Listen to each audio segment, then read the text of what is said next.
अक्षता म्हात्रे बलात्कार प्रकरणी पेण शहरात निषेध मोर्चा।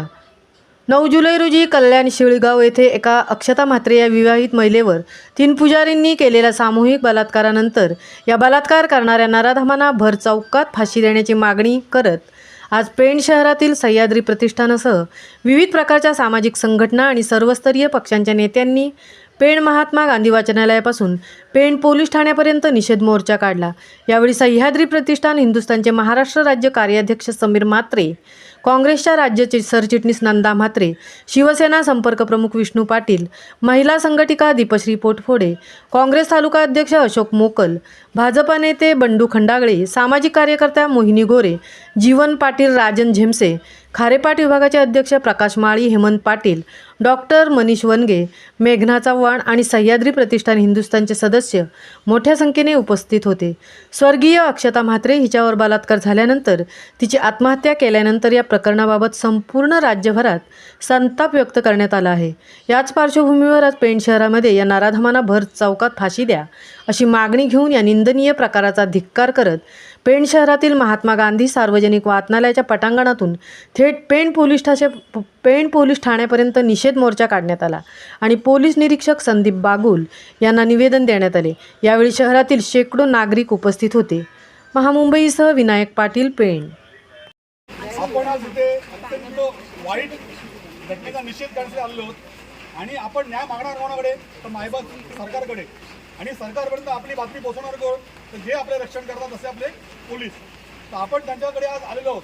साहेब, आम्ही आज तुम्ही सगळे बॅनर बघितलेत तर तुम्हाला बॅनरनुसार सर्व लक्षात येईल की आजची सध्या परिस्थिती काय आहे। आणि हे अत्याचार असं नाही की अत्याचार पहिल्यांदा घटना घडली, अशा अनेक घटना रोज घडत असतात, दिवसेंदिवस घटना घडत असतात। आणि खेळाची बाब म्हणजे हिंदू धर्माचं प्रतीक जे मंदिर आहे आणि ज्या देवापर्यंत आपल्या भावना पोहोचवतो असा जो पुजारी आहे, असा पुजारीचा अशा अत्याचार आपल्या आयापर्यंत असेल तर माणसाने जावं कुठे?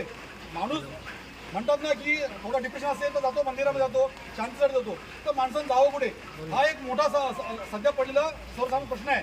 तर आमचं एवढंच म्हणणं आहे की आज आम्ही जे आलेले आहोत तर आम्ही सरळ म्हणतोय की आज हे जे पाऊस पडतोय आम्ही तर कोणी छत्री उघडली नाही बिलकुल। आमचं म्हणणं आहे की हे आज अश्रू आहेत, आत्तापर्यंत ज्या आया बहिणीवरती बलात्कार झालेत त्यांचे अश्रू आहेत आणि आम्हाला लाज वाटली पाहिजे की आम्ही त्यांना न्याय देऊ शकलो नाही आत्तापर्यंत। ताईने सांगितलं की 1.5 वर्षाच्या मुलीवरती फाशी बलात्कार झाला, मला कळलं अजूनपर्यंत कळत नाही आहे की त्या 1.5 वर्षाच्या मुलीवरती अत्याचार करून त्या माणसाला काय मिळालं असेल। साहेब, त्याला जन्मठेपी शिक्षा झाली पण आता त्याचे प्रयत्न चालू आहेत की तो मेंटली हे दाखवून त्याला बाहेर पडण्याचा प्रयत्न चालू आहे। त्यावेळेला आम्ही सह्याद्रीने आवाज दिला होता, जवळजवळ 5,000 लोकांचा मोर्चा आम्ही आज त्याबाबत इथे आणला होता। शंभूराज देसाई स्वतः इथे आले होते आमचं म्हणणं ऐकायला, त्यांनी देखील आमचं म्हणणं ऐकलं, फास्ट ट्रॅक कोर्टा भेटेन तो कायदा चालवला। तशीच आमची मागणी आहे की आपण हा जो निरोप आहे तो संबंधित खात्याकडे गृहमंत्र्याकडे द्यावा आणि हा फास्ट ट्रॅक कोर्टामध्ये खटला चालून लवकर अशा नाराजांवरती फाशी शिक्षा व्हावी। कारण हे आहेत कोण? नावं तुम्ही बघितलीत तर नावं तुम्हाला दिसतात, शर्मा, मिश्रा, पांडे, हे खरं सांगायचं परप्रांती आहेत। पण पुन्हा हा मुद्दा मला घ्यायचा नाही आहे, पण कारण बलात्कार करणाऱ्याला कुठलाही जात कुठलाही धर्म नसतो, त्याला फक्त त्याची वासना क्षमवाची असते। आणि ह्या घटना कुठल्याही धर्मामध्ये, प्रत्येक धर्मामध्ये होतात, प्रत्येक जातीमध्ये प्रत्येक होतात। ह्या घटनांमुळे आळा बसला पाहिजे।